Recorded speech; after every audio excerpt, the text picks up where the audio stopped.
이제 8페이지부터 보겠습니다. 이 시간에 이제 두 번째 설명을 드릴게요. 자, 8페이지에 지금 아까 위에 나부기가 엮여 가실 때는 거기, 자, 태과 계작이라는 말씀 드렸습니다. 자, 그래서 그렇게 이제 김수원의 시가 이렇게 잘 바꿔. 여러분 보세요. 여러분도 이제 국문과를 공부하시면 시 쓰는 데 관심을 가지셔야 돼요. 내가 시를 쓰신 분은 더 관심을 갖고, 시를 안 쓴 분은 나도 어떤 식으로 이런 식으로 시를 써야 될까? 이런 거. 제가 기회가 되면 시 쓰는 방법에 대해서 좀 알려드릴게요. 근데 일단 오늘 진도를 좀 나가야 되니까. 그래서 여기 보면 이제 그 위에 넘어갈게요. 가는 길이라는 시가 있어요. 이렇게 가는 길. 보세요. 이 가는 길을 보세요. 그립다 말을 할까 하니 그리워. 그냥 갈까 그래도 다시 더 한번. 나오죠? 이게 보면 우리가 보통 일반인이 쓸 때는 어떻게 쓸까? 여러분이 시 쓰라고 하면 그립다 말을 할까? 그 다음에 뭐 하니 그리워. 보통 사람 이렇게 쓰겠죠? 그러지 않겠어요? 대답을 좀 해주세요. 네. 보통 사람 이렇게 쓸 거 아니에요. 네. 근데 김소월은 이거를 밑으로 써버렸단 말이에요. 그립다 말을 할까? 이런 걸 여러분 알아두시라고. 왜 이거 이렇게 썼을까요? 왜? 몰라요. 그립다 말을 할까? 알겠어요. 모르는 게 당연히. 많은 여백이 많은 여백. 아니 총무님 시 좀 안 쓰셨었어요? 저는 잼ben이에요. 그러시구나. 시를 여기 쓰신 분도 여기 안양이 하고는 안 썼어요. 그 대표님만 쓰시구나. 그러니까 어려워들 알겠습니다. 저는 다 신이신 줄 알았어요. 하여튼 이게 많은 여백 때문에 그런 거예요. 여기 대표님은 재밌으시겠네 이 과목. 많은 여백 때문에 이렇게 쓰는 거예요. 알겠죠? 그러니까 그냥 이게 시가 그래서 네. 그래서 이렇게 쓸지 이렇게 붙여 쓸지 밑으로 쓸지를 잘 연구를 해야 한다. 여러분이 이런 것도 방법이잖아요. 시 쓰시는 분들은 아시겠죠? 그냥 이거 한 줄 써도 되는데 왜 밑으로 썼을까? 이 여백입니다. 그런 거 그렇죠. 여백입니다. 자, 그래서 그다음 이제 보세요. 이게 힘이 있다니까. 그래서 시공부가 이거 하나만 가지고도 한 몇 개 해야 돼. 김소월만 가지고 깊이 들어가요. 그래서 안 걸렸어요. 보세요. 이제 근데 또 여기서 보세요. 저산에도 가마귀, 들의 가마귀, 서산에는 해진다고 지적입니다. 이게 갑자기 막 이렇게 템포가 빨라지죠. 그러니까 아다지오로 갔다가 아다지오 뭔지 알죠? 아다지오, 모데라토 뭐 이런 거 있지 않나요? 음악에서 점점 간단 말이에요. 점점 빨라진단 말이에요. 그래서 안단테 이런 거 있잖아요. 속도감을 높이는 거예요. 여기 지금 저산에도 여기다 속도감을 높이는 거예요. 글자 수가 많아지죠. 제가 다시 강조하지만 여러분 공부할 때는 아시겠죠? 뭐라고요? 너무 시험을 위한 공부만 하지 마세요. 속도감을 높이는 거예요. 글자 수가 많아져. 그러니까 아다지오로 갔다가 안단테로 간단 말이에요. 음악으로 말한다면. 슬로우 갔다가 그 말 더 쉽죠? 킥킥으로 가는 거예요. 이거 그 이야기 아니에요? 속도감을 높이는 거죠. 자, 그래서 그다음 보세요. 앞강물, 뒷강물, 흐르는 물은 어디서 따라오라고 따라가자고 흘러도 연달아 오르 뒷다리 이렇게 나왔죠. 이건 뭐냐? 시간의 흐름이에요. 막 흘러가는 거예요. 거기서 써보세요. 앞강물, 뒷강물 그 밑에. 그 다음에 또 뭐가 흘러? 강물이 흘러가. 강물은 흘러갑니다. 노래도 있잖아요.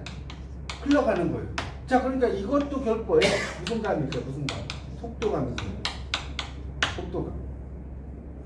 속도감이라고. 그리고 이 시를 보면 또 재밌는 게 뭐냐? 이 시 재밌는 게 있어요. 리을자가 많이 들어가. 볼까요? 앞강물, 리을 있죠. 앞강물, 뒷강물, 물, 리을 있죠. 흐르는 물 할 때 또 리을 있죠. 흘러도 리을 있죠. 이 리을을 우리가 뭐라고 하냐면 음성학적으로 뭐라고 하죠? 유음이라고 해요. 유음이라고 해요. 유음이 최소 10개 이상 들어가요. 리을자가 들어가는 그 말이. 그래서 이 말들을 이렇게 이제 좀 더 반복을 통해서 이 유음이라는 것은 잘 흘러가는 소리거든요. 우리가 정현종 시인의 시 중에 뭐 있죠? 정현종 시인의 섬이라는 시 아시죠? 정현종 시인의 섬 몰라요?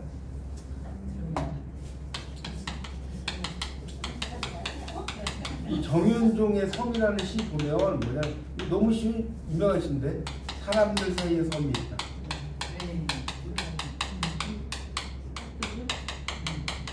그 섬에 가고 싶다. 맞나요? 예. 이 시가 이 시가 왜 유명하냐면요. 그 섬에 가고 싶다면 시가 될까요? 안 될까요? 그 섬에 가고 싶다면 시가 안 돼요. 그 섬에 가고 싶. 왜냐면 섬이라는 건 그냥 우리가 말하는 아일랜드 이런 의미로 쓰이기 때문에 사람들 사이에 섬이 있다. 이 말이 기가 막힌 거예요. 이 시 압권이야, 압권. 예를 들어서 이거 빼버렸어. 섬이 있다. 그 섬에 가고 싶다. 이거 잘 생각해보세요. 물론 시가 아니진 않겠죠. 근데 멋있는 시가 되지 않는다는 거. 왜 그러느냐? 이때 섬이라는 것은 실제 섬, 진짜 섬. 또 사람과 사람들 사이의 연결, 섬에는 또 사람과 사람들의 단절. 이게 다 되죠. 여기까지 가요? 여기까지? 예. 섬이라는 게 그러잖아요. 여러분 홍도 가보신 저도 한번 홍도 가본 적 있는데 막 이렇게 갔어요. 막 미어 터져 막 홍도 그 섬이 미어 터지더라고 막 이천지가 뭐가 그러니까 사람들이 미어 그러니까 막 있는데 또 이게 이제 여행이 끝나면 쫙 썰물 빠지듯이 빠지죠. 네. 사람들 단절 이 세 가지의 의미를 섬이 가지고 있는 거예요. 왜? 이것이 들어감으로. 얼마나 재밌어요. 무슨 생각 안 하고 막 보는 거죠. 그래서 이게 국문학을 공부해야 한다니까요.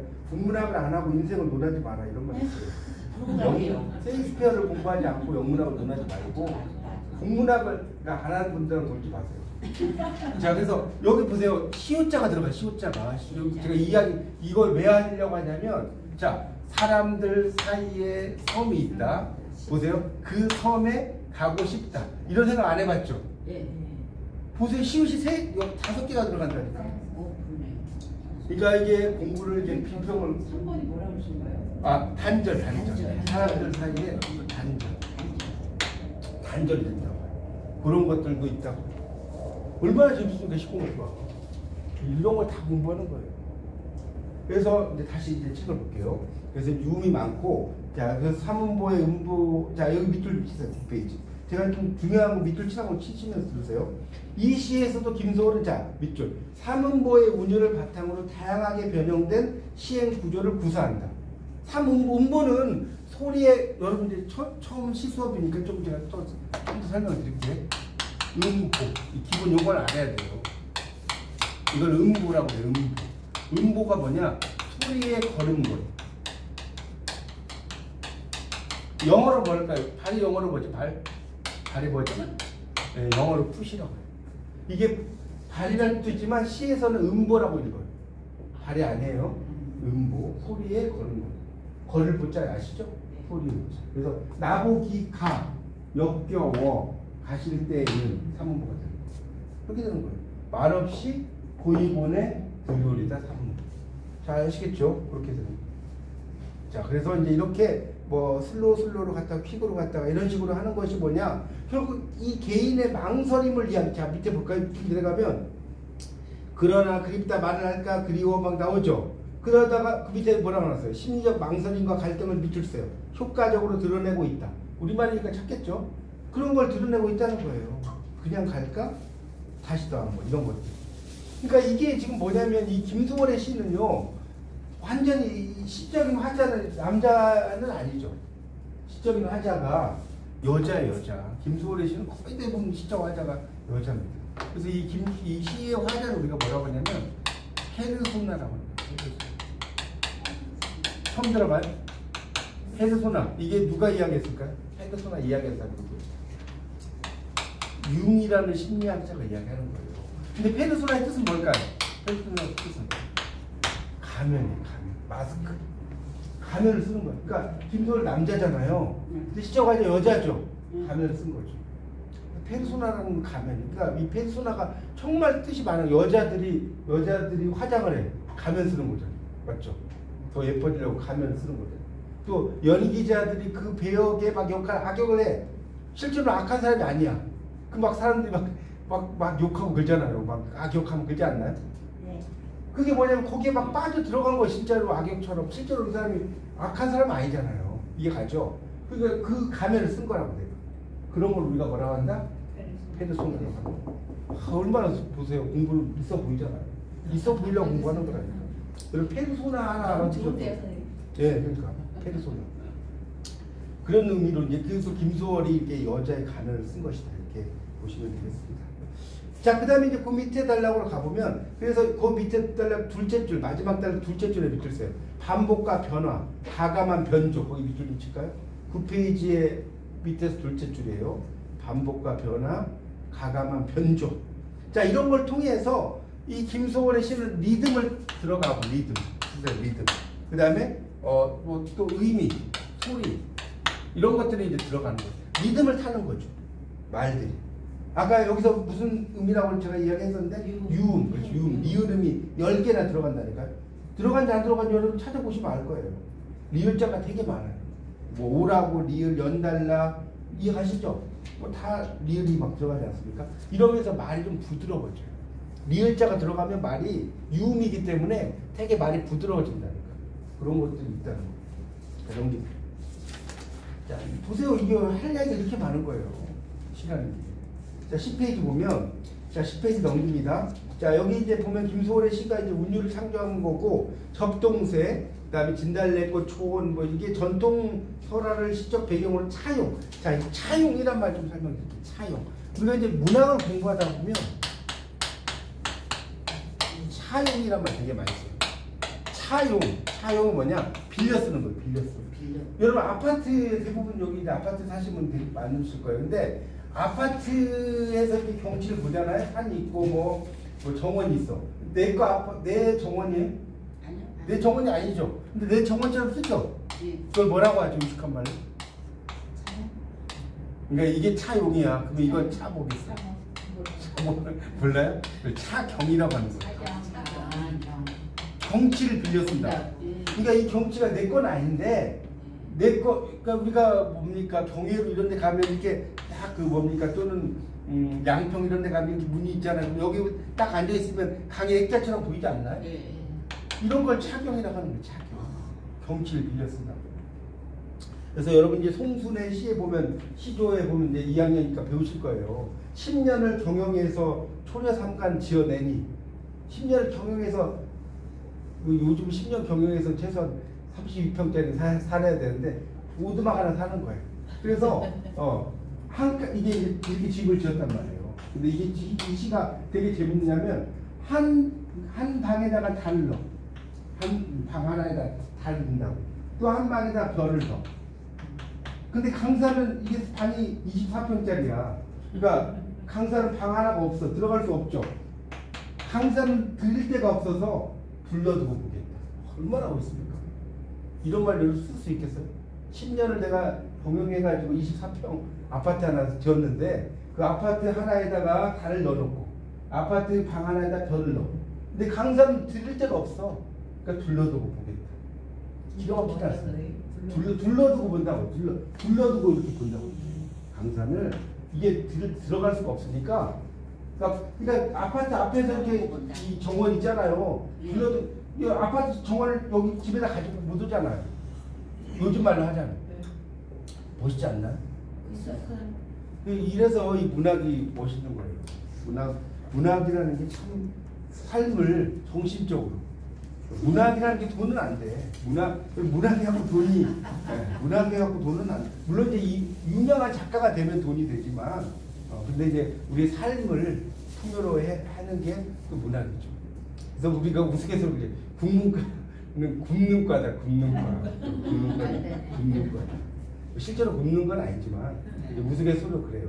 작가들이 그 작가로 생활한다는 건 쉽지 않잖아요. 그죠? 다른 일을 하면서 해야지. 하여튼 그렇습니다. 자, 그래서 진달래꽃, 초혼, 접동새. 이 접동새라는 것도 이제 어떤 이별의 정환을 나타내는 그런 새예요. 접동새라는 새가 있습니다. 그렇게 이해하시면 돼요. 자, 밑에 님의 부재와 동경. 김소월 시에 등장하는 시어가 님이다. 그의 시에서 님은 자 밑줄 쓰세요. 거기 10페이지. 현존하지 않고 사라진 상태에서 회고되는 존재다. 밑줄 쫙 칠까요? 김소월의 님은 뭐라고? 존재하지 않는다는 거예요. 사라졌어. 그래서 고요하고 어두운 밤이 오면 어스름한 등불의 밤이 오면 면 계속 붙이죠. 외로움에 아픔에 다만 혼자서 하염없는 눈물에 저는 웁니다 하면서 계속해서 제가 시를 다 읽진 않겠습니다. 시가 이제 그래요. 그래서 11쪽으로 가보세요. 이 시의 시적자는 가신 뒤에 님을 회고 돌아본다는 거예요. 그런데 이 님은 지적자에게 있었던 모든 것들을 사라지게 한 절대적인 존재라는 거. 님이. 그러니까 님이 사라져. 그러니까 생존의 의미를 찾기 어렵다는 거. 그러니까 김소래 씨를 보면 대부분 이렇게 여성적이에요. 어조가. 말들이 이렇게 보면 뭐 예전에 몰랐어요 이런 것도 사무치게 여러분 그리워한다는 말의 어원이 그거 아세요? 그리다에서 나온 거 아세요? 그림을 그린다 있죠. 그거하고 누군가를 그리워한다. 어원이 같은 말이에요. 진짜로 같은 말. 그러니까 누군가를 그리워한다는 것은 그 사람을 그리는 거. 말돼요? 내가 그림을 그린다 이런 말 하잖아요. 그 그리다 그리워하다는 어원이 같다는 뜻입니다. 그러니까 우리가 누군가를 사랑한다 했잖아요. 사랑. 제가 이게 이야기했는지 모르겠는데 사랑이라는 말의 어원은 한자. 사량이에요. 사랑이라는 게 이게 한자라고요. 누군가를 생각하고 이 양자 무슨 양자죠? 양자 무슨 양자? 네? 헤아릴 양자. 누군가를 사랑을 한다는 거는 그 사람을 생각하고 그 사람에 대해서 헤아리는 거예요. 멋지지 않습니까? 그래서 그 충무에 가면 사량도라고 있잖아요. 사량도 섬이 있는데. 사량도 있잖아요. 네. 사량. 이게 사량도, 이 사량이 사랑이라니까. 이거세요. 옛날 말이에요. 재밌죠, 공부. 이런 게 시험에 나오겠어요? 사랑의 어원은 뭐. 예, 사량도예요. 자, 그래서 그러니까 아는 만큼 배우는 거예요. 자, 11쪽을 보세요. 그래서 이 시의 시적자가 이제 이렇고 예전에 몰랐어요. 이런 것도 그리워할 줄 몰랐다는 의미로 쓰였다는 거죠. 진달래꽃에서도 떠나는 님을 시화했다는 거예요. 초원에서도 죽은 님을 잊지 못하는 거. 그래서 김소월의 님은 그 밑에 달라 볼까요? 손에 닿지 않는 곳에 있는 그리움의 대상. 거기 좀 밑줄 좀 치세요. 지금 11쪽 마지막 단락에 또 따라서 그가 노래한 사랑은 충족 속에 여물지 못한 사랑이다.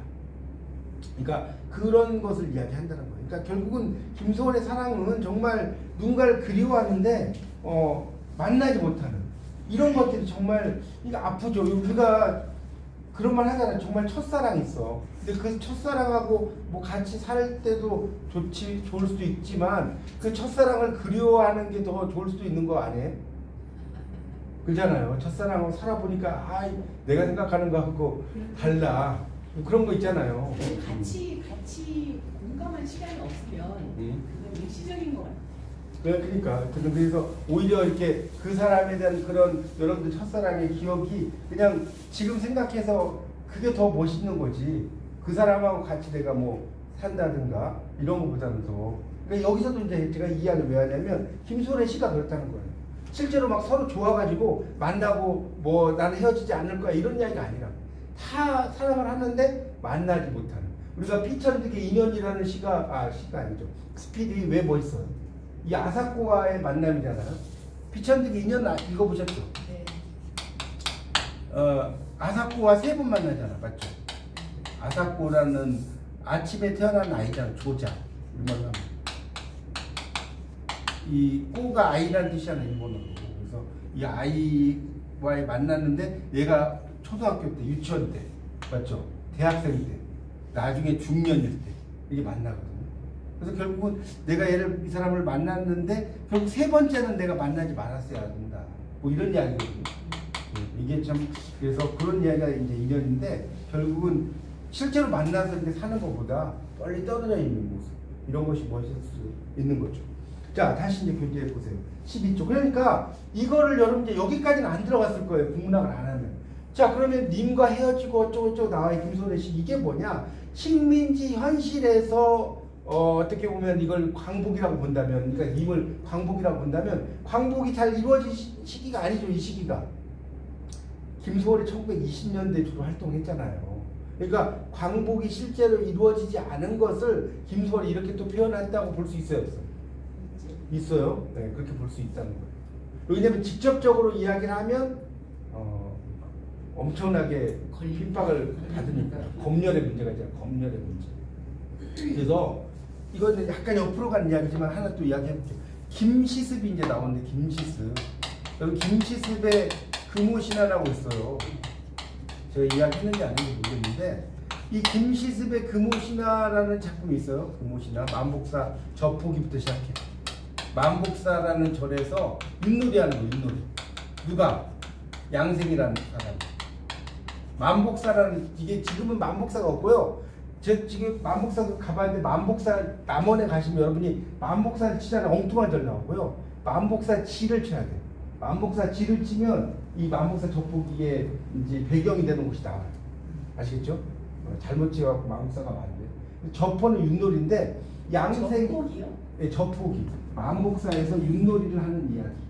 저포라는 게 윷놀이 비슷한 곳의 옛날 말이에요. 그렇게 보시면 돼요. 근데 이 이야기가 얼마나 황당하냐면 간단하게 이야기하면 이거예요. 자, 양생이라는 사람이 결혼을 못했어요. 양생이. 그래서 절에 딱 가가지고 스님한테 스님 저희 여인 하나만 점지해 주세요. 그래요. 그러니까 이 스님 있는 동상 불상에서 스님이 갑자기 튀어나와가지고 네가 나하고 윷놀이를 해가지고 네가 날 이기면 내가 여인을 점지해 주겠다. 누가 이겼겠어요? 여러분 생각해요. 이해가 되려면. 양생이가 이겨야 되겠죠. 스님이 이해가 안 되지. 양생이가 이겨요. 양생이. 자, 그래서 그 밖으로 나가봐라. 딱 그래. 마침 딱 나가니까 한 여인이 탑돌이라고 탑돌. 탑을 들고 있다. 이 첫눈에 뿅 가버려요. 이 양생. 여인. 첫눈에 뿅 간다고요? 그래가지고 3일 동안 막 사랑을 하는 거예요. 두 사람. 러브 앳 펄사이트죠. 3일 동안 사랑을 해서 결국은 이 양생이 이 여인이 있는 곳에 가요. 이제 부모님 만나 뵙자. 그죠? 만나 뵙자 딱 갔는데 어떻게 되냐? 여인이 그 앞에 가서 사라져요. 여인. 그래서 갔더니 부모님 막 제사 지내고 있어요. 이게 무슨 말이냐 했더니 우리 아이가 전쟁터에 전쟁 때 이렇게 죽어가지고 오늘이 마침 제삿날이다. 그래서 제사 지내려고 하고 있다. 그래서 양생이 이제 그 말을 듣고 초가를 하나 짓고 나서 이제 그 여인의 그 묻힌 곳에 뼈를 막 찾아서 묻어주고 거기서 살았다는 이야기예요. 제가 이제 뭐 스토리만 말한 겁니다. 책은 여러분 읽어보세요. 제가 이걸 다 설명 못하니까. 그러면 자 보세요. 이제 이게 재밌는 게 뭐냐면 이 공부를 한 사람과 안 한 사람의 차이를 제가 이야기하려고 합니다. 자, 여러분 공부를 안 한 사람은 되게 재밌죠. 살아있는 남자와 죽은 여자의 사랑 이야기. 맞죠? 맞아요, 틀려요. 그런데 이거는 전혀 그런 뜻이 아니에요. 전혀 그런 뜻이 아니에요. 뭐냐면 봐요. 이 양생은 누굴 가리키냐면 자 보세요. 김시습을 가리켜요. 김시습은 생육신이에요, 사육신이에요? 생육신, 사육신 알잖아요. 단종 폐위에 반대해가지고 죽은 사람이 사육신 아니에요? 죽은 6명 생육신이라고. 그러면 이 여인, 죽은 여인은 생육신이에요, 사육신이에요? 자, 이 이야기는 생육신인 김시습이 자 보세요. 이건 잘 모르셨어요. 사육신의 영혼을 위로하기 위해 쓴 글이에요.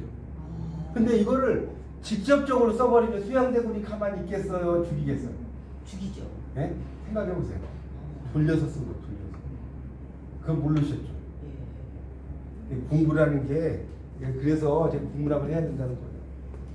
그래서 제가 예전에 문학여행 갔을 때 이거 이제 만복사 지를 한번 간 적이 있어요. 그래서 제가 가이드 이런 걸 잘해요. 그래서 이야기를 딱 했어. 이게 실제로는 이렇다. 그랬더니 딱 가서 이제 거기 가이드님이 그 사람들한테 이야기를 하려고 하니까 이거 다 들었어요. 그러더라고요. 그 이야기를 제가 미리 해줬죠. 그러니까 이렇게 공부라는 거는 여러분이 1차원적으로만 보는 게 아니에요. 아까도 나보기가 역교 가실 때는 이야기했죠? 네. 그런 뜻이 아니라니까. 그러니까 그런 것들을 여러분 잘 보셔야 돼요. 자, 다시 그래서 이제 궁핍한 형상화와 식민지의 비애인데 결국 이건 뭐예요? 궁핍한 현실에서 느끼는 문제들 이런 걸 이야기하는 거죠. 형상화라는 게 드러낸 형상화라는 말이 좀 어려우면 형상화 뭔 소리인지 모르겠다. 드러낸 이렇게 이야기합니다. 형상화라는 말이 좀 시적 용어라 어려워요. 드러내는 걸 형상화라고. 자, 이렇게 이해하시면 돼요. 그래서 그런 문제들 드러내요. 그러니까 김소월의 시가 여러분은 이별의 정함만 있다라고 생각을 하시면 안 된다는 거예요. 김소월의 시도 아까 제가 시작할 때 이야기했죠. 김소월은 저항 시인은 아닌데 저항시의 특징을 가지고 있다. 거기까지 기억나요? 그렇게 이해하시면 됩니다. 그래서 이제 그 밑에 보면 우리에게 보섭은 아까 농기구라고 그랬어요. 뭐 삽 같은 거 이런 농기구예요. 그러니까 내가 농사지, 그러니까 보섭될 땅이 있다면 어려우면 내게 농사지을 땅이 있다면 그렇게 이해하세요. 그러니까 여러분이 공부를 할 때는요 말이 어려운 말이 나오잖아요. 그걸 약간 쉬운 말로 바꿔서 이해하셔야 돼요. 그게 공부의 또 매력이에요. 그래서 토지를 상실한 농민에 비해 나무를 막 베어 가버린다는 거예요. 그리고 옷과 밥과 자유 이런 것들도 전부 다 그런 이야기라는 거예요. 자 그럼 보세요. 자 여기 13쪽으로 볼게요. 옷과 밥과 자유. 여기 밑줄 치세요. 그 시제목에 옷과 밥과 자유라고 나오잖아요. 이게 뭔 소리예요? 옷과 밥과 자유라는 의미가 뭐냐? 바로 삶의 거기다 써놓으세요. 기본적인 조건이 맞아요, 틀려요? 여러분 옷 의식주잖아요. 의식주. 옷, 밥, 자유 이런 게 있어야 될 거 아닙니까? 그렇지 않나요? 아무것도 안 입고 다닐 수 있어요, 우리가? 길 갈 때? 또 밥을 안 먹고 살 수 있어요? 또 자유가 없으면 얼마나 답답하겠습니까? 그래서 옷과 밥과 자유라는 것은 삶의 기본적인 조건. 자, 보세요. 공중에 떠가는, 거기 떠다니는 그 12쪽입니다. 저기 저세요. 나오죠? 네 몸에는 털 있고 깃이 있지. 바다는 박곡식, 논에 물벼. 누렇게 익어서요. 수그러졌네. 여러분 보세요. 우리가 이 벼화자를 보면 한자 이렇게 벼화자 이렇게 쓰잖아요. 왜 벼화자를 이렇게 쓰냐면 나무는 나무야. 나무인데 익으면 어떻게 돼? 수그러지죠. 이렇게 쓰는 거예요. 나무가 익으면 수그러졌어. 그런데 우리가 쌀밑자는 제가 1학년 강의할 때 썼지만 뭐 농부의 손이 88번 가서 이게 쌀밑자가 아니고 이렇게 생각하시면 안 되고요. 이 나락 있죠, 나락. 벼 나락 있잖아요, 이거. 요 모양이에요. 요 모양이 보세요. 비슷한 비슷해. 쌀밑자가 여기서 나온 거라니까. 나달의 모양에서 요 쌀밑자가 나온 거예요. 그래서 여기 지금 다시 교재를 보면 논에 물벼 익었고 토산지나 저규령 넘어선다. 짐실은 전하기는 너 왜 넘니? 그랬죠. 그래서 이제 밑에 보세요. 새와 시적자의 대비. 그러니까 새는 자유인이죠. 새가 자유롭게 날아다니잖아요. 2년의 풍요로운 가을 들판의 풍경과 3년의 나귀의 짐을 싣고 저규령을 넘어가는 시적자의 대비. 그러니까 우리는 그런 나귀하고 똑같다는 거예요. 새는 저렇게 자유롭게 가는. 그걸 통해서 뭘 이야기해요? 유랑 농민의 비참하고 절망적인 심정을 형상화의 뜻은 아까 뭐라고 했어요, 제가? 드러냄이라고 했잖아요. 그걸 드러내고 있다는 거예요. 의식주의 걱정이 없이 자유롭게 하늘 나는 새, 풍요로운 자유를 누리지 못하고 떠도는 시적자의 처지를 이야기하고 있습니다.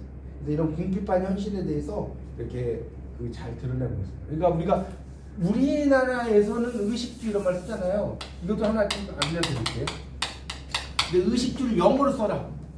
우리는 여러분 보세요. 의식주죠. 근데 이 영어가 저 멋있는지 우리말이 뭐죠? Food, clothing, and shelter거든요. 여러분 의식주 중에 뭐가 제일 중요해요? 먹는 게 중요해요? 자는 게 중요해요? 이 먹는 게 가장 중요한 거예요. 맞아요? 맞아요. 그래서 영어는 푸드를 먼저 쓴다니까. 아니 생각해보세요. 자는 거, 입는 거는 그냥 하나 옷, 팬티를 앞으로 입었다 뒤로 입었다 막 해도 돼. 근데 이거 못 먹는 거 한 열을 못 먹어봐요. 미치죠. 그 다음에 옷이 그 다음에. 잠자는 거는 그냥 지하철에서 그냥 신문지 깔고 자도 되니까. 그래서 food, clothing and shelter.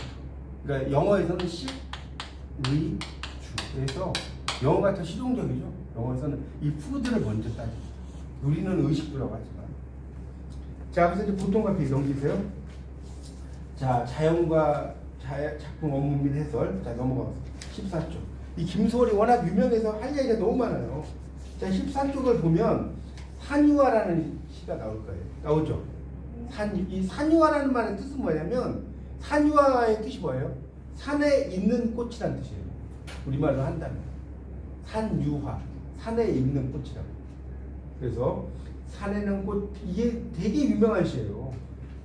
되게 시는 쉽죠? 시는 되게 쉽다니까? 산에는 꽃 피네, 꽃이 피네.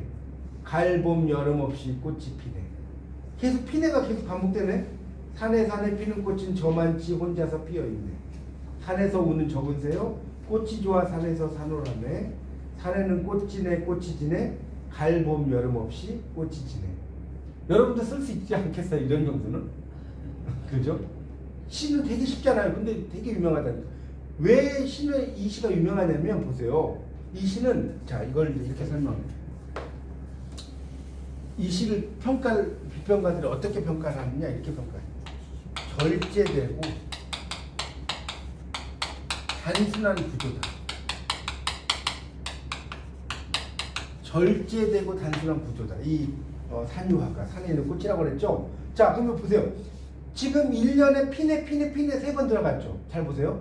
피네 2년에도 보면 피어 있네. 네로 끝났죠. 또 3년 봐봐요. 산호라네 네로 끝났죠. 4년에 꽃이 지네 네로 끝났죠. 이런 걸 우리가 뭐라고 하죠? 문법적으로? 무슨 운이라고 하죠? 두운과 요운과 가군이라고 하는데 끝이 운이 맞잖아. 이거 뭐라고 그래? 이걸 가군이라고 하는 거예요. 가군이란 말 모르겠어요? 피 내할 때 끝에 내가 계속 끝에가 다 맞아요, 틀려요? 맞아요. 이런 걸 가군이라고 한다. 다리각자 써가지고 다리각자 끝부분이 다 맞는 거. 그래서 이런 가군이 있고요. 그 다음에 이 시에서 또 중요한 거 가을 봄 여름 없이가 기가 막힌 시예요. 여러분 보통 우리가 봄 여름 가을 겨울이라고 하죠. 봄 여름 가을 겨울이라고 하잖아요. 네. 근데 그러면 가을 봄 여름이라고 해야 할 거 아니에요. 원래는 그렇지 않나요? 근데 이 김소월은 가을을 뭘로 쓴 거예요? 가을이라고 쓴 거예요. 가을 봄 여름 없이가 좀 더 가을 봄 여름 없이보다도 이 가을 봄 여름이라는 게 좀 더 있어 보이죠? 그렇죠? 그런 의미로 이제 쓰인 거고 이 시에서 또 하나 멋있는 게 뭐냐? 바로 뭘까요? 여러분? 이걸 꼭 알아야 돼. 뭐예요? 이게 하이라이트 이 시. 이 시의 하이라이트가 저만치라고. 그 뭡니까? 노사연의 님 그림자 시에 보면 저만치 앞서가는 님뒤로 뭐 이런 거 있지 않나요? 저만치 앞서. 그러니까 저만치 앞서가는 님이라는 것은 실질적으로 눈에 보이는 저만치죠. 이 저만치가 참 기가 막히다니까. 저만치 앞서가는 님뒤로라고 할 때는 그 님이지만 이 뭐죠? 사랑이 저만치 가네? 이런 노래 있지 않나요? 이별을 뭐 남겨놓고서 뭐 이런 노래 있었어요 예전에. 근데 이거는 사랑이 얘가 보여요? 사랑이 보여요? 안 보여요. 안 보이죠. 이렇게 쓰지만 안 보이죠. 그러니까 이건 눈에 보이지 않는 저만치죠. 그러면 여기서 나오는 저만치는 우리가 그냥 여러분이 책으로 읽을 때에는 산을 피는 곳이 저만치. 아 얘가 좀 왕따 당했나 보다. 떨어져 있나 보다. 그런 의미도 있지만 마음에서 나오는 저만치라는 뜻도 있겠어요, 없겠어요? 있다는 거예요. 그 저만치라는 의미가. 그러니까 이 비평가들이 막 논문 쓸 때 이런 걸 가지고 논문 쓴다니까요. 이 저만치에 담겨진 의미 이런 거 가지고 논문 하나가 나와요. 정말. 예를 들어서 그 우리가 뭐죠? 그 이별 같은 거 이런 거 노래 같은 거 공무도 하고 공무도. 이마 물을 건너지 마오 이문 물을 마침내 건너셨네 이런 거 있지 알죠? 물에 빠져 돌아가시니 가신님을 어이알고 이런 거 몰라요? 몰라요. 이런 시가 있어. 중국에 이제 그 계통에 그런 관련된 시인데 그러면 이 공무도화가라는 게 딱 네 줄밖에 안 되는 네 줄. 저 이마 물을 건너지 마오 이문 마침내 물을 건너셨네 물에 빠져 돌아가시니 가신님을 어이알고 딱 네 줄이거든요. 이 네 줄 갖고 300편짜리 논문 박사 논문이 나왔어. 이 네 줄 공무도화가 네 줄 갖고. 진짜로. 그러니까 이렇게 문학은 할 이야기가 많은 거예요. 그 깊이 파고 들어가고. 자 넘어갑시다. 그래서 여기 이제 15쪽을 보면 15쪽 보세요. 김소월의 시에는 깨달음이 많다는 거예요. 깨달음 알죠? 깨달음. 그래서 그 금잔디 뭐 이런 시에도 생에 대한 깨달음이 있고요. 산유화도 마찬가지라는 거고요. 자 김소월의 시가 그렇듯이 그 다음 밑줄 세요. 지금 15쪽 두 번째 단락이에요. 삼음보의 기본 윤율 속의 감정과 언어를 절제한 단순한 구조로 되어 있다. 삼음보예요. 산에는 꽃 피네, 꽃이 피네. 삼음보 맞죠? 맞나요? 맞잖아요. 가을, 봄, 여름 없이 꽃이 피네. 이렇게 맞다는 거죠. 그런 의미로 이제 자연의 순환 원리. 그 다음에 아까 이야기했죠. 가을-봄 여름-없이 그 15쪽의 마지막 단락 가을-봄 여름-없이 나왔잖아요. 원래는 봄, 여름, 가을 없이인데 이걸 가을-봄 여름이라고 썼다는. 그러니까 꽃이라는 것은 순환하는 자연 질서의 일부라는 거예요. 꽃이라는 그런 걸 써놨다는 거예요. 그 밑에 건 읽어보시고 여기서 이제 또 하나 설명하고 싶은 게 있어요. 실존적 의미란 말이 있을 거예요. 찾았어요? 15페이지의 밑에서 세 번째 줄 보세요. 실존적 의미. 자, 여러분 보세요. 여러분 제가 질문 한번 던져보죠. 야, 이거 오늘 진달래보다 끝나겠네. 실존과 존재는 뭐가 달라요, 여러분?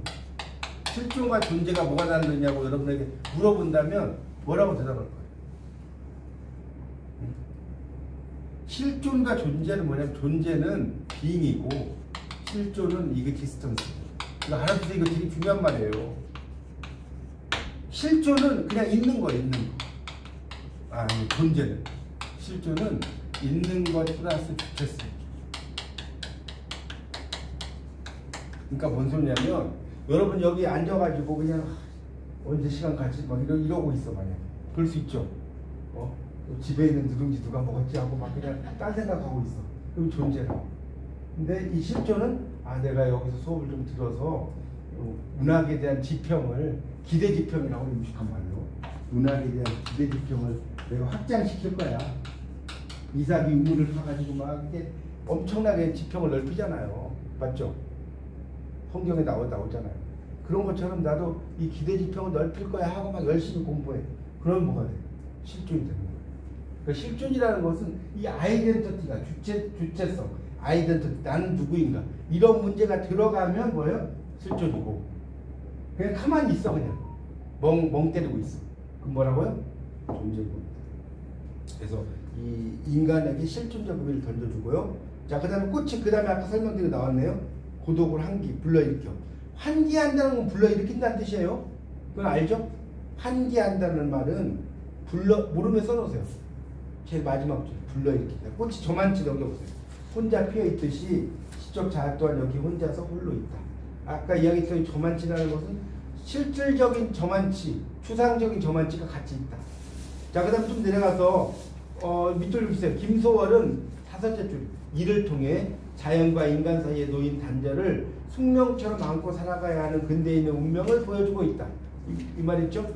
자연과 인간의 단절을 숙명처럼 안고 살아간다는 운명하고 같은 말이죠. 자, 그 다음 초혼. 아까 초혼이라는 건 뭐라고 했어요? 혼을 불러일으킨다고 그랬죠? 불러오는 거예요.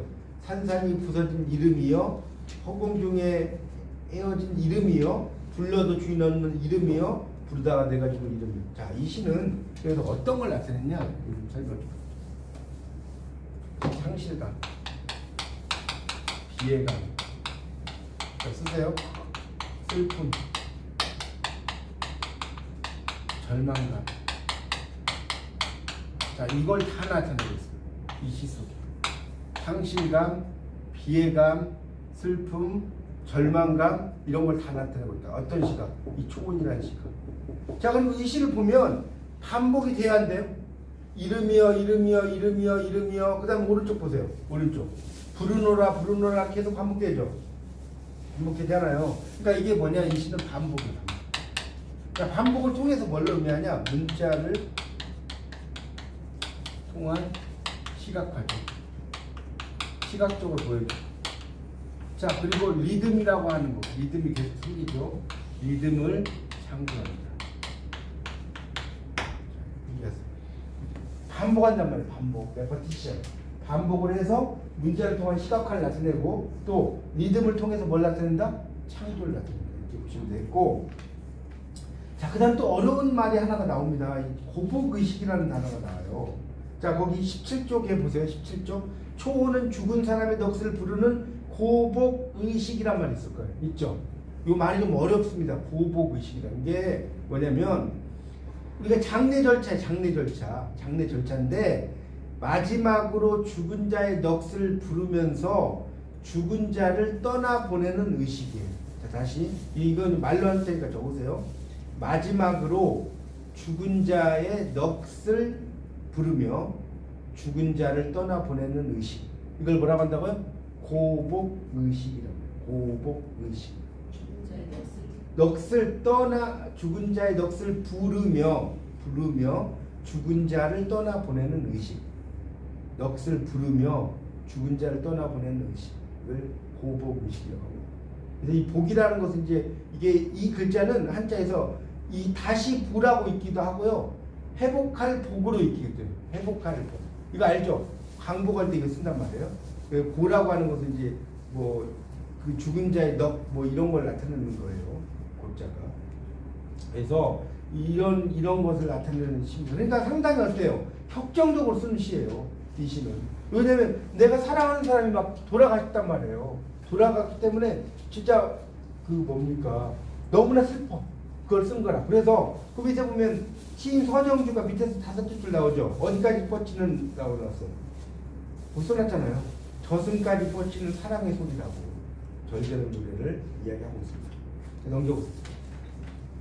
그래서 이름이요 이런 게 반복, 감탄보 이런 걸 사용하고요. 18쪽 넘어가세요. 18쪽 넘어가면 뭐 사별 이런 거. 그다음에 2연에서는 아쉬움 나오죠. 심중에 남아있는 말 한마디를 하지 못했다는 거예요. 그런 이야기 사랑의 언사. 또 3년에서는 뭐라고 나왔어요? 3년 그 밑에 달라. 붉은 애가 뭐라고 나왔어요? 두 번째 줄에. 붉은 애가 서산마루에 걸렸다고 나왔잖아요. 그러니까 여러분 서산마루에 걸렸다는 건 뭐예요? 죽었다는 뜻이에요. 죽었다. 돌아가셨다.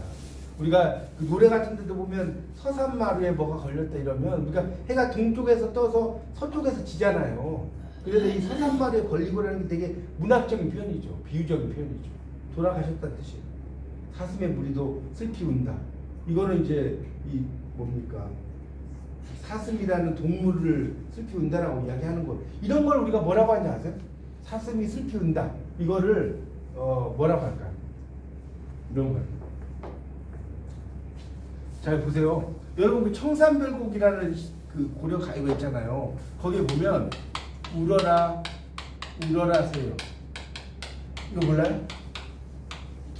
청산별곡이라는 거 아시죠? 네. 알면 안다고 하죠. 거기 보면 8월 청산에 머루랑 다래랑 먹고 청산에 마래랑 먹고 애가 사는데 이 울어라 여러분 울어라가 뭔 뜻인지 알아요? 이거 울어라가 뭐냐면 어떤 사람은 이러더라고. 울어라. 이게 아니에요. 무식하다 그래요. 울어라가 아니고 우는구나라는 뜻이에요. 우는구나.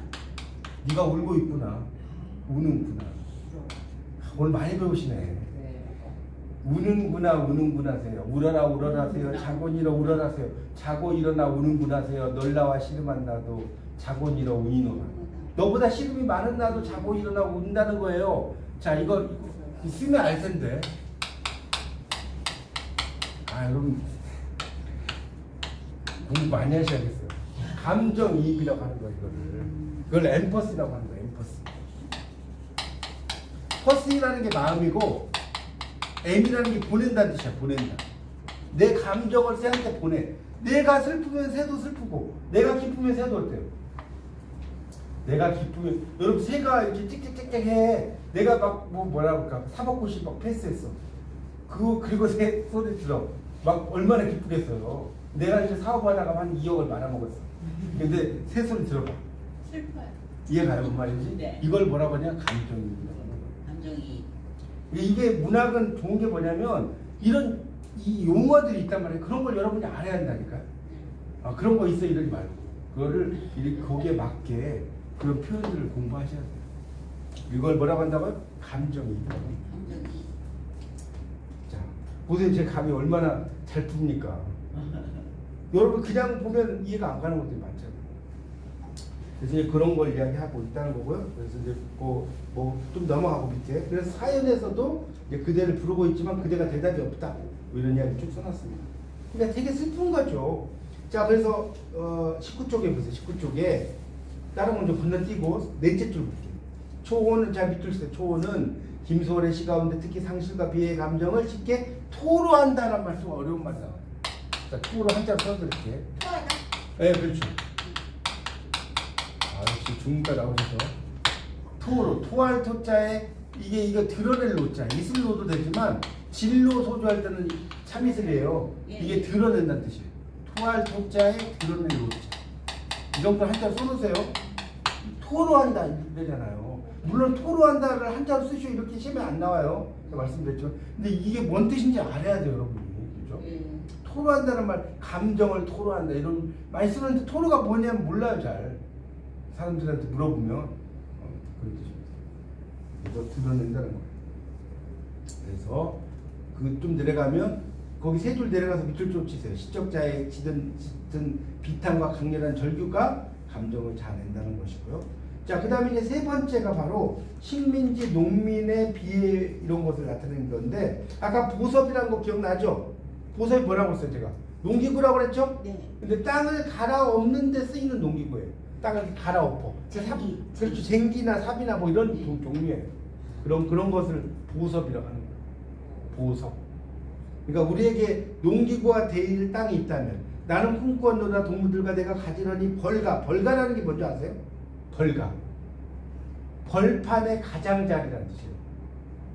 벌가라는 게 뭐라고요? 벌판의 가장자리에 하루 일을 마치고 석양의 마을로 돌아오는 꿈을. 그 다음에 그러나 집 잃은 내 몸, 여기 네모 치세요. 집 잃은 내 몸 네모 치세요. 자, 여기서 쓰세요. 시적자가 처한 상황을 압축적으로 보여줌. 시적자가 처한 상황을 압축적으로 보여줌. 뭐가? 집 잃은 내 몸.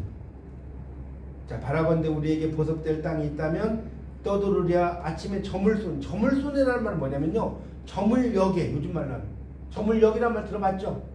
네. 저물역에 이런 뜻이에요. 아침에 저물역 넘기세요. 그러면서 막 어쩌고저쩌고 해요. 한번 읽어보세요. 제가 다 안 하는. 그러니까 결국 이 시가 나타내려고 하는 것은 뭐냐? 우리에게 보섭될 땅이 있다면 시가 나타내려고 뭐냐? 써주세요. 공피판.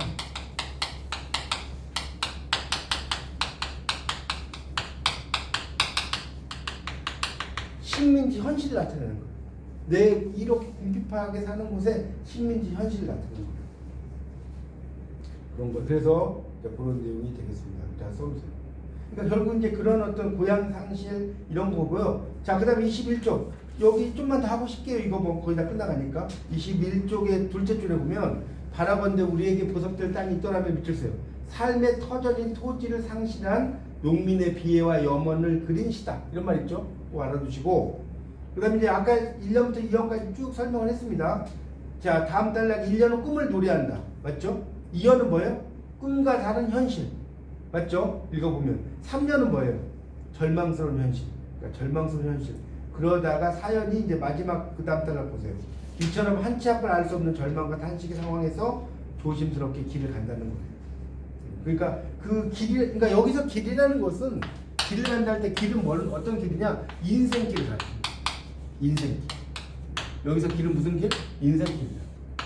우리가 그 뭡니까? 미국의 자연주의 시인 중에 로버트 프로스트가 있죠.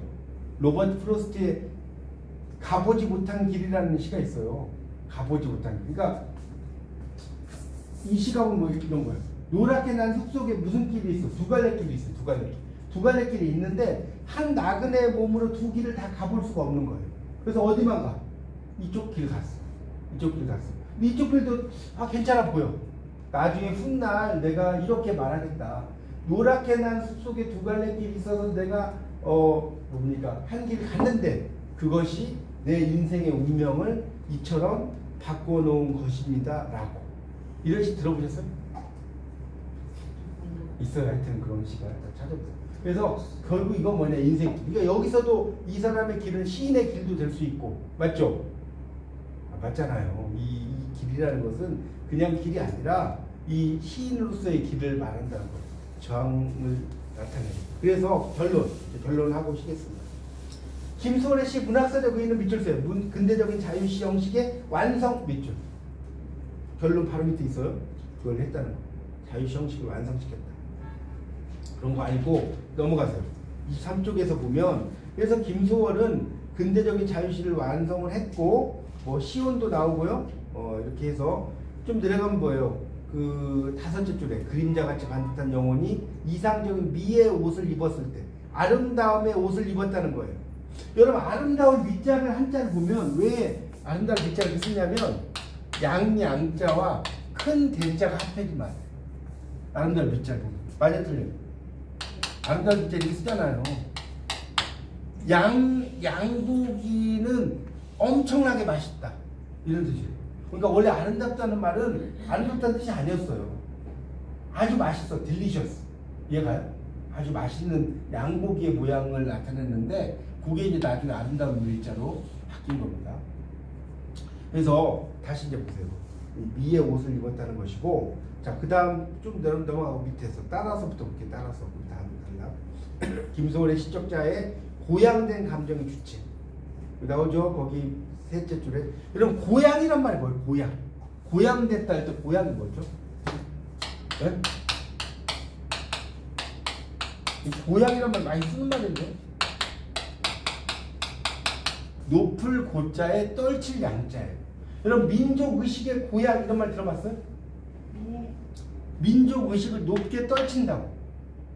고양 꼭 한자로 알아두셔야 돼요. 뭐 무슨 고양 뭐 이런 말 많이 쓰잖아요. 이야기하다 보면. 그렇죠? 고양된 감정의 주체. 그래서 그 다음에 밑줄 세요.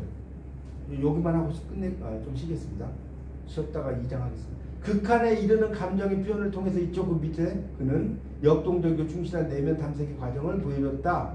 그 다음에 또 밑줄. 근대적 자유시의 요건이 개인적 서정시의 표현으로서 중요한 의미를 갖는다. 이런 말 있죠? 개인적 서정의 표현으로서 중요한 의미를 갖는다고. 그러니까 김소월의 시는 이런 이야기 좀만 여기만 좀 설명하고 좀 쉬겠습니다. 김소월은 다 정리하면 전통설화, 뭐 구전 민요, 한시 이런 것에 기초를 해. 그러니까 전통에 기초를 해서 그 다음에 또 뭐냐 플러스 서구 문예에 대한 탐구를 이야기합니다. 서구 문예에 대한 탐구까지 이야기해요. 김소월 씨.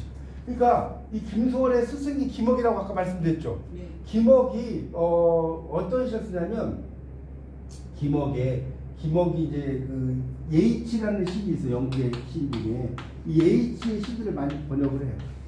예이치의 시를 많이 번역을 하는데 여러분 이제 이 이야기만 하고 진짜 쉽게요. 예이치의 시, 이 사람 영문과 나왔다고 했죠.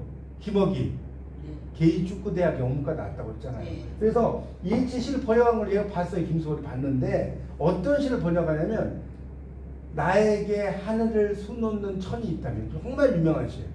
예이치의 시 중에 뭐가 있다고요? 이 시 제목을 하늘을 수놓는 천이라고도 있고요. 나에게 하늘을 수놓는 천이 있다. 제목부터 멋지지 않나요? 하늘을 수놓는 천이 있다. 내가 이 시가 그거예요. 내가 당신에게 다 주고 싶다는 거예요. 이 시가 뭐냐면 내가 당신에게 다 주고 싶어. 근데 나는 가진 게 뭐밖에 없어. 우리나라 사람들은 내가 너에게 다 주고 싶어. 근데 난 가진 게 1000만 원밖에 없어. 이러잖아요. 예이치는 뭐라고 할까요? 나 가진 건 뭐밖에 없어.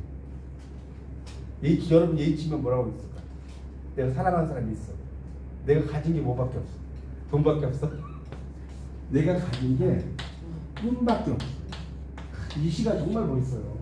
난 너에게 다 주고 싶은데 나는 가진 게 꿈밖에 없어. 그러니까 어떻게 하느냐? 내가 그대 발 밑에다가 뭘 깔아주겠다는 거예요. 꿈을 깔아주겠다.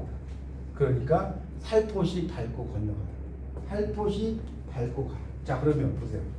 김소월이 가시는 걸음걸음 노인 그 꽃을 사뿐히 지려밟고 가시옵소서가 여러분 이게 전통에서만 나왔다고 생각하죠?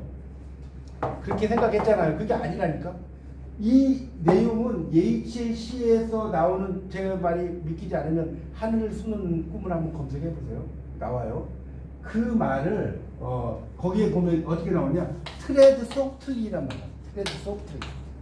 예이치 시. 부드럽게 밟아라. 트레드 소프트리. 내가 당신의 발밑에다가 꿈을 깔아드릴 테니까. 그러니까 결국 이 김소월은 이런 이별의 정환만 이야기한다고 생각하는데 저는 이제 비교문학 전공을 하다 보니까 거기서 이제 공부를 하다 배웠는데 이런 것까지도 들어가는 거예요. 그러니까 이거 보세요. 이 김소월을 가지고 이야기할 게 많죠, 되게. 이렇게 됩니다. 그러니까 이런 것도 참고를 알아두세요. 좀 쉬었다 하겠습니다.